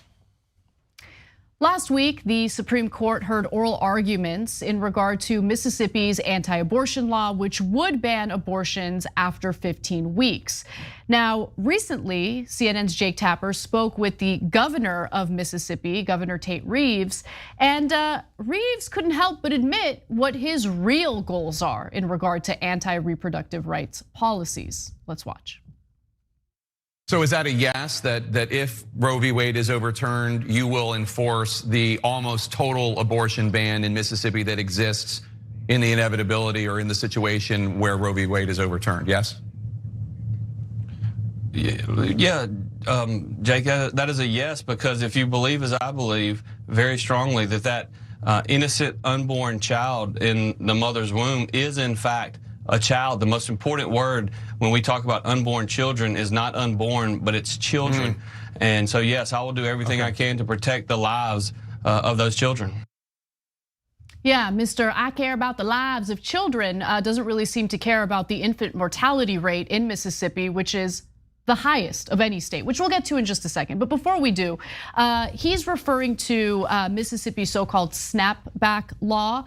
A snapback law for abortion is currently in existence in Mississippi, which calls for most abortions in the state to be banned if Roe v. Wade is overturned. The only exemptions to the law would be rape and if, oh wow, they're so kind, if the mother's life is in danger. Reeves, by the way, shows just how little he cares about human lives in another part of this interview with Jake Tapper. Let's watch. The country has been here before 1973, and what happens in reality is women of means are still able to get abortions, but poor women, young women, vulnerable women end up often seeking abortions in ways that can cause them severe harm, mutilation, if not death in some cases. So do you acknowledge that this step will result in some women and almost certainly getting seriously hurt, some even dying? Well, I certainly would hope that would not be the case. But what I would tell you, Jake, is that since Roe was enacted in 1973, there have been 62 million American babies that have been killed through this process, and I think that those babies in their mother's womb don't have the ability to stand up for themselves, and that's why they have to have people like me and others around this nation. Oh, he's so worried about the babies that aren't able to stand up for themselves. Like all those infants who die after being born because of Mississippi's terrible healthcare system. Let's just go to this graphic. Let's go to graphic 3 real quick, and then we'll go to you, Cenk. So infant mortality is, by the way, shameful overall in the United States, okay? So we're talking about number of infant deaths per capita per 1,000 live births. So at the US level, you have 5.7. Okay, the healthiest states are Massachusetts and New Hampshire, where 3.9 infants out of every 1,000 die. But the least healthy state is Mississippi, where every 8.6 infants out of 1,000 die after being born. But you know, he's so concerned about babies. And of course, let me just reiterate that a baby that's viable outside the womb is different from a zygote or an embryo or a fetus that is not viable outside the womb. It is not a human being. It is not a person that can live outside of a mother's womb, okay? But they claim that they value those unborn embryos far more than living, breathing human beings. And it's not just in regard to infant mortality that proves what I'm saying. It's in regard to every other policy that you see in red states like Mississippi, including their unwillingness to take a serious pandemic seriously to save living, breathing human lives. I'm so sick of their lies, it's disgusting. And they're gonna get their way. You know why? Because conservatives are well-funded, well-organized, and this has been a long-term project that they've been incredibly disciplined in getting done. Okay, so we're gonna give you more facts on what losers Republicans in Mississippi are in a second. That's empirical, and we're gonna prove it to you. But I wanna go one by one on culpability for Republicans here, Democrats, and fundamentalist Christians. First on Republicans, so in Mississippi, why do they have such an awful infant mortality rate? That's because they don't provide the resources. And they think, especially in poor areas, by the way, black areas, they say, yeah, but the rich want tax cuts. So now in this case, infant mortality is, they have chosen that they want a child. The zygote has actually become a child because it's viable. It's about to come out, but the governor of Mississippi decided that his donors needed tax cuts, so he didn't want to give health care to those areas. And since there's poor health care, those kids that are actually kids die, babies die, because that governor you just saw thought, yeah, but I want the rich to get richer in Mississippi. So I don't really care about babies at all. If they die, who cares as long as my donors got tax cuts? So understand what kind of, you want to call us murderers? You're a murderer. You're a murderer because you didn't give any resources there. It's a fact, if you give more resources, less kids die. But you chose to have those kids die on purpose because you wanted tax cuts for the rich. I have to add something to that because it's so important. Remember, Obama's Affordable Care Act provided funding to every state that wanted to expand its statewide healthcare programs, right? Medicaid. And red states decided to reject that money because they were so against the Affordable Care Act, which, by the way, leads to people doing what? Leads to people dying, actual people dying. These pro-lifers seem to really love members of their own states, residents in their own states, dying. The only time they pretend like they don't care about people dying is when they want to control the lives and bodies of women. Go ahead. So now, combination of blame here for Democrats and Republicans. We just did earlier in this show, but we've done it now countless times over 2 decades, saying, hey, the mass shootings are because you have no gun control, and the Republicans block all gun control. So they are in favor of mass shootings. They don't want to do anything to fix them. They're in favor of massacres. The Democrats, the Democratic politicians say, oh, no, that would offend the Republicans. We can't say that. Governor Reeves just came out and said the Democrats murdered 62 million babies. And the Democrats say, no. He can call us mass murderers. And every Republican does it. But we can't ever hit back. We can't ever criticize them. As Democrats, our job is to kiss Republican ass. Why? They're the opposition party, and they actually do get people killed. They call you mass murderers, you morons. Are you ever gonna do anything? And the answer is no, because my corporate donors won't allow it, because they love when Republicans give them tax cuts.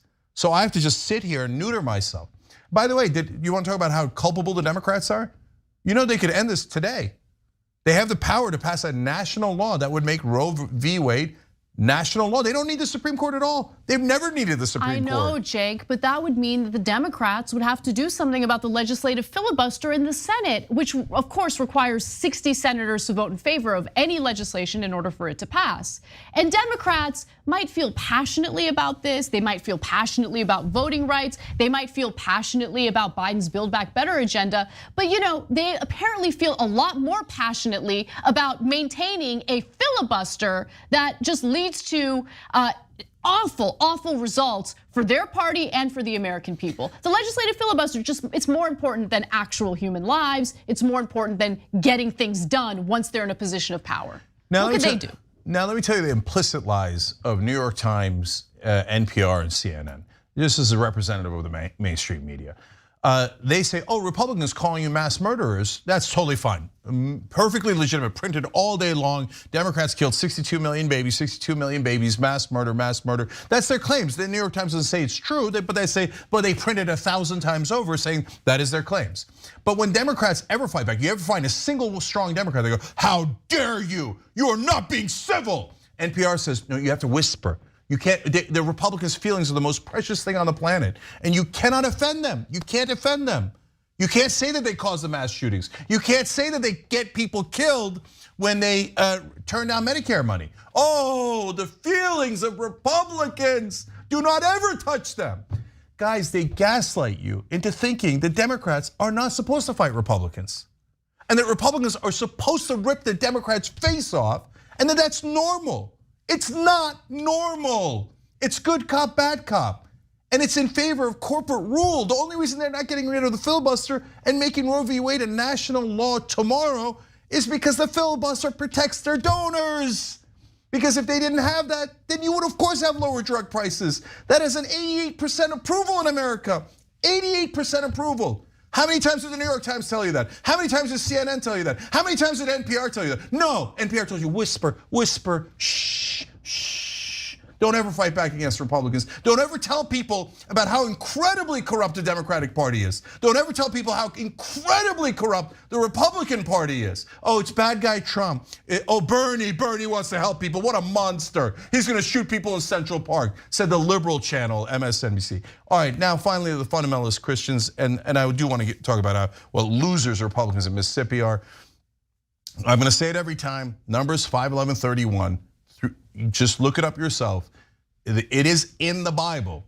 It says if you think your wife cheated on you, then you should take her to a priest. The priest will give her a toxic potion.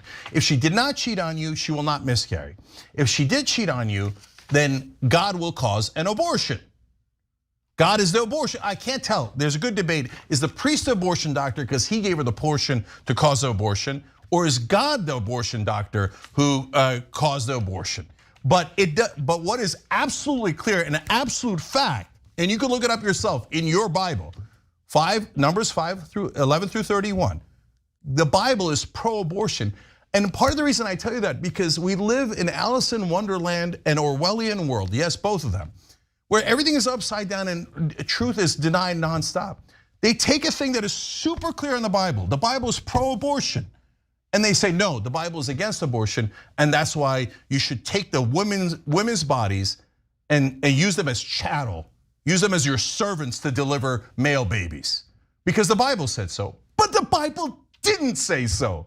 It's been a lie the entire time. We're trying to snap you guys out of it because you've been brainwashed by corporate media. You've been brainwashed by right-wing media. We're just bringing you simple facts. You could look it up in the Bible for yourself and see if we're right or wrong. And you'll see that we're right. God is pro-abortion. Bible is pro-abortion. That's a stone cold fact. But nonstop they lie to you as an excuse to use women's bodies, and yes, to take away their freedom, and yes, that is government tyranny to do that to women.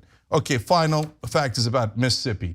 I want to show graphic 2 here because I don't want to let the loser Republicans in Mississippi get, oh no, you can't say anything about Mississippi. You can say anything you want about San Francisco or Massachusetts. Wrong, I'm saying it right now. 50th on the economic hardship index. For Republicans, there are only 50 states. I know you don't know much. They're dead last. 49th in percentage of families that are food insecure. 47th in percentage of people who avoid healthcare due to costs. 49th in the rate of teen births. 50th in the rate of low birth weights. And we showed you earlier, they're also the absolute worst in infant mortality. So Mississippi has had Republican rule for decades now. And every Republican has driven it straight to the bottom of the country. They are the worst state to live in. Worst state, why? Because they're run by right-wing Republicans who don't give a damn about their citizens and their voters. All they care about is money, money, money. We gave everything to the rich and we robbed the poor and we robbed the middle class. That's why Mississippi's the worst state in the country, because Republicans run it. Look at that, what happened? Did anything happen? In corporate media, you can't say that. You know no one. Go turn on MSNBC, see if any of them say it. Half of them are Republicans, of course they're not gonna say it. We tell you things that are absolutely true, backed up by facts, and we're not afraid to say it. All right, we'll be right back.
right, back on TYT social break here. First, I want to thank new members. LC just joined, and so did Emo Dragon. Thank you guys. You make this show possible.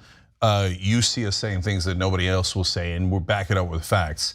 If you want more of that, become a member. Hit the join button below on YouTube or tyt.com/join anywhere you see us. Okay, speaking of which, Emo Dragon also wrote in on YouTube Super Chat and said, I hate that every morning in the back of my mind, I worry that my wife, who works at our school, and kids might not come back due to a lunatic with a gun. Well, yeah, all our kids are practicing how to barricade themselves, how to give each other CPR. So we're taking all those precautions because we will not put any checks on guns. Country has collectively lost its mind. And we're letting them kill our kids. It's insane, it's beyond insane, okay? Bernie's effing mittens wrote in, thank you TYT for actually telling the truth. Republicans are killing their own base, it's absolute lunacy. NPR says whisper, do not criticize Republicans. We're bad guys for telling you things that are true. Kenneth Garcia wrote in, keep doing what you're doing. Maybe someone with guts will hear it and will send kids to schools knowing that they will come home safe. Thank you, Kenneth, for using Super Chat for the good comment. By the way, if you think I'm picking on NPR, I'm just using them as a proxy. And also because they taught a generation of Democrats to be weak. But all they ever do is attack progressives. They're no better. I wish they were. I would love it if NPR gave you actual news and told you things that were true. But they're too scared of the Republicans. Oh, what if they take our funding away? Let's lie. Let's call it 50-50, okay? Hey, I don't want my funding to take away, then that would bother me. Who cares about you? All right, anyway, Aspiration is an excellent progressive sponsor. They don't put your money in fossil fuels at all, private prison, none of that stuff, okay? Your money, if it's in the other banks, goes to that. And you can get up to 5% interest rate, which is unbelievable. So go to aspiration.com/TYT. Give the planet a Christmas present. I plant trees by rounding up every time I use the debit card. It makes me feel great. And this fun fact, I don't even quite know exactly the context of it, but I like it. Every dollar held at Aspiration for 1 year offsets 2,381 grams of carbon dioxide. I just say it because I don't know what 2,381 grams of carbon dioxide, the context of that, but it's a real number. And so you're doing good for the world and they have the best rates possible. There's no reason not to do it. Aspiration.com/TYT. All right, thank you guys. We'll be right back.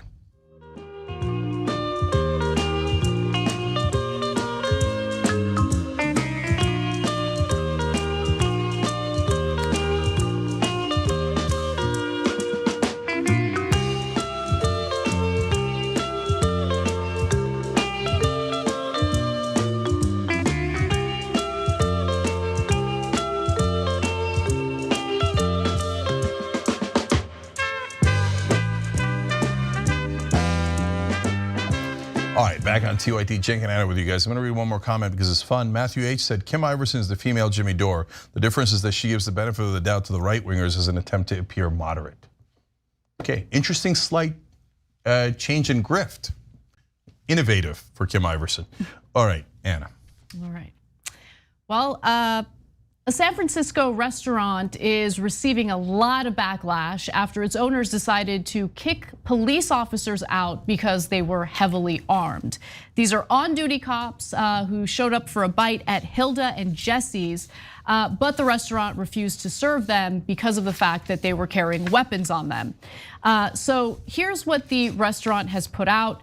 On Friday, December 3rd, 3 armed and uniformed San Francisco police officers came in to dine at Hilda and Jesse. Shortly after seating them, our staff felt uncomfortable with the presence of their multiple weapons. We then politely asked them to leave. At Hilda and Jesse, the restaurant is a safe space. The presence of the officers' weapons in the restaurant made us feel uncomfortable. We respect the San Francisco Police Department and are grateful for the work they do. We welcome them into the restaurant when they are off duty, out of uniform, and without their weapons. Now, they got a ton of 1-star reviews on Yelp as a result of this. It was so intense that Yelp actually decided to suspend any new ratings or comments on the restaurant. In a statement, the restaurant's co-owner, Rachel Silcox, said that the restaurant was a safe space, particularly for queer and Black, Indigenous, and people of color. She said the police officers could have made guests as well as staff uncomfortable. Nevertheless, following the incident, the restaurant was bombarded with negative reviews. One person, for instance, wrote, "I would not support or recommend a San Francisco business that discriminates against San Francisco Police Department. Shame on you." Another wrote, "I refuse to eat here again because you refuse to serve on-duty police officers." So I'm curious what you think about this, Cenk, because I'm not sure I agree. Actually, I am sure. I am sure I disagree with what the restaurant did. Yeah, I'm actually curious what you think about this, guys. That's why we're doing a poll, tyt.com/polls. I love how independent-minded our audience is. At least 40% of the time, you guys disagree with us. In this case, I agree with Anna because, look, here's the situation. Do we need police reform in the country? 100%. Are we gonna get it? No, there's no chance we're gonna get it. Democrats asked the Republicans for permission in the Senate and they did not receive the permission, so they've already surrendered. So you'll get no police reform at all because the Democrats are losers and the Republicans are monsters. That's the story you know that applies to almost every issue. Now, in this case, do you still need police in San Francisco and all the other cities? Of course you do, right? The question is, what should the police handle and what should mental health care professionals handle, et cetera. That's why the defund police movement has the world's worst slogan, in my opinion. But the idea is not wrong. It doesn't mean you take away all of the police. What it says is, hey, if you're gonna deal with someone in a mental health crisis, you shouldn't send the cops because they're not equipped to do that. But that doesn't mean you wipe away the cops. And in my experience, cops have a really good sense of taste, because they always go to the best restaurants. No, it's 100% true. I mean, it's insane. In our neighborhood, there's always cops in the best restaurant. It's like a little hole in the wall Mediterranean place, and there's always a cop car parked right in front of it with cops ordering. It's so true. Yeah, and I don't want you to get me wrong, not the fanciest restaurants, the best restaurants, okay? So if there's a good diner in LA, I'll see cops at it, okay? In fact, if I go to a new place and I see cops eating there, I go, okay, this must be good food. Okay, not I'm safe, it's just it must be good food.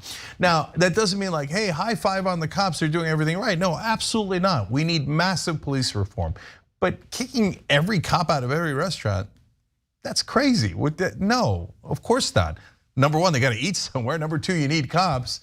It makes no sense at all. I mean, their job requires them to be armed. And so when they're on duty, they have to have their weapons on them.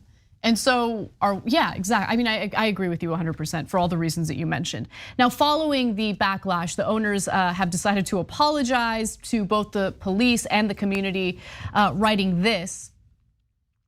We made a mistake and apologize for the unfortunate incident when we asked members of the San Francisco Police Department to leave our restaurant. We are grateful to all members of the force who work hard to keep us safe, especially during these challenging times. We hope this will be a teachable moment for us as we repair and continue to build bridges with the San Francisco Police Department. These are stressful times and we handled this badly. And we do want to ask you what you think.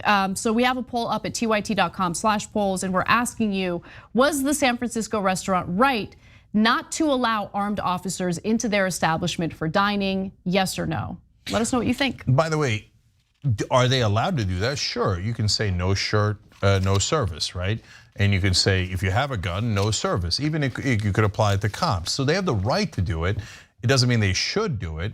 And by the way, should you hate them forever if you're on that side of the equation? No, they apologized. Let it go, right? They thought, they did something, I think, not out of bad intent at all, out of, in my opinion, good intent, but executed wrong, right? And wrong decision, but hey, they wanted to protect people of color, and if you're a person of color and you're worried about how the cops are gonna treat you, I totally get it. You're right to be concerned on average, right? But again, you can't. There needs to be police, and you can't kick them out of all the restaurants. But by the way, again, you guys might disagree with us and go, no, I don't want them in my restaurant. I don't want the guns there, and I don't trust them. Well, that's why we ask you. Right. All right, well, let's move on to our next story. Because Donald Trump loves to admit when he commits crimes, which is great. All right, so Donald Trump apparently loves to admit, to confess in various interviews that he engages in obstruction of justice. In fact, in a recent conversation with Fox News host Mark Levin this weekend, Donald Trump admitted that had he not fired Comey, James Comey, the former FBI director, his presidency may have been cut short. Let's watch. Don't forget, I fired Comey. Had I not fired Comey, you might not be talking to me right now about a beautiful book of 4 years at the White House. And we'll see about the future. The future is going to be very interesting. But I fired Comey, that whole group, and now that group is coming back again? I mean, it's not believable. It shouldn't be allowed to happen. Shouldn't be allowed to happen. Now, of course, the former FBI director was a huge part of the Russia investigation into Donald Trump's ties to Vladimir Putin. It's amazing how he just says things. Like he just admits to things out in the open. But I will say this, had he not fired James Comey, I guarantee you, I promise you, that Trump would have served his full term with no problem. Yeah, because opposition parties are Democrats. Comey could have come in and said, I have definitive evidence, and actually had it, of Trump like telling Putin, I will do anything Russia says, I am now your agent. And the Democrats couldn't find a way to get Trump.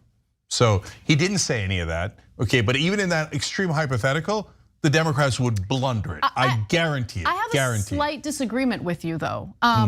In this case, I don't necessarily think that the Democrats would fail. In fact, it seemed like the only thing Democrats really cared about was trying to oust Trump from office over his alleged ties with Vladimir Putin.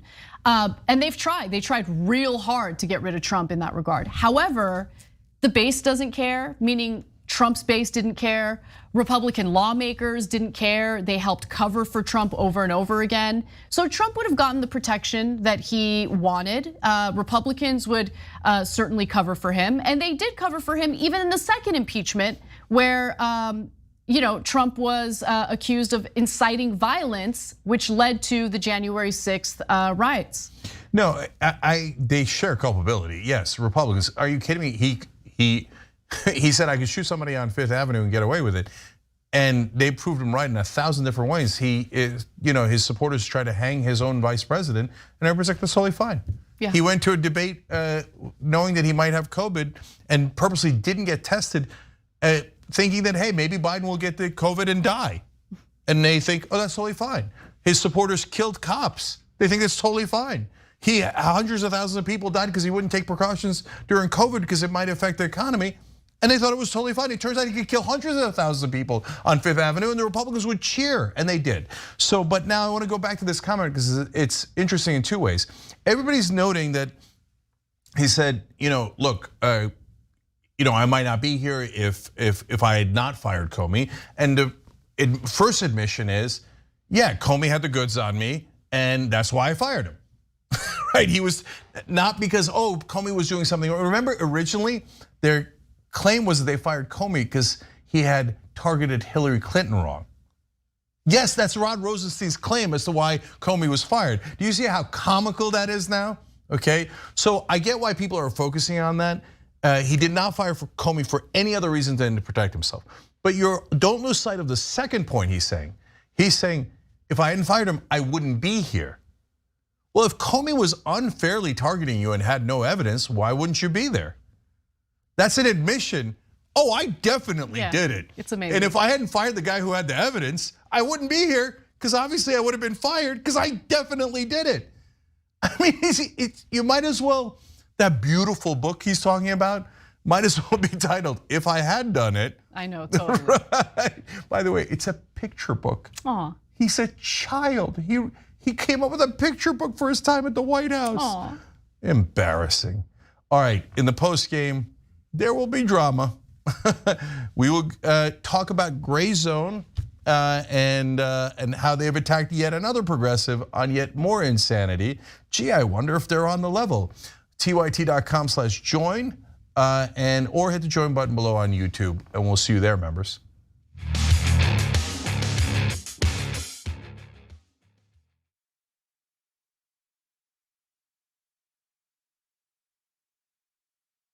Nearly half of Americans are working in low-wage jobs that pay the median annual wages of $18,000. If these corporations actually paid people what they need to live so they're not being subsidized by the government, then the government wouldn't have to subsidize it. Your taxpayer dollars are going to sustain this $7.25 minimum wage. You are paying to get paid minimum wage. And if you're not making minimum wage, you're